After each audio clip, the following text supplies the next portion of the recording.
napanood ko rin mismo kung paano ka napunta sa ano sa grupo. Sa grupo. Napanood ko yun. Paalam na ako. Napanood ko yun. Sinunduke. Ito yung napanood ng mga tao doon. Sige, kwento mo sa amin paano nangyari doon.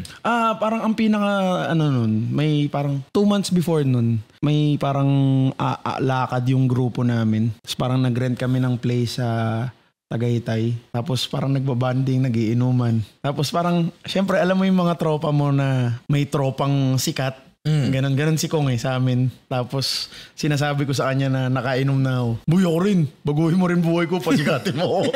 Kaya ganyan. Sabi, paano gagawin mo? Basta ako nang bahala. I was born for this. Ganun pa ako. I was born for this. Tapos nun, si Keng, nagkataon. Dahil din siguro na pabago, hindi nagbabago yung taong nagluluto sa kanila. Lockdown si Mamita yun. Si Mamita. Si Mamita. Hindi alam ni Mamita. Huwag kayo maingay. Mamita, kung nanonood ka man. Sorry. Parang na-miss nila yung luto ko. Kasi lagi talaga kaming, mga tambay talaga kami noon Tapos ako talaga yung nagluluto para sa amin. Okay. Noon pala nagluluto ka na Nagluluto talaga. na ako dati pa. Okay. Sige, tuloy natin. Tapos? Kinausap ni Keng si Coco na, kunin natin si Dudut para may magluto dito rin. Namimiss ko na yung luto niya. Parang ganun. So yun, talagang hindi for the vlog yun na nagluluto-luto ako na doon. Nagluto talaga ako doon. Nagluluto ka talaga even noon pa para sa kanila. Oo.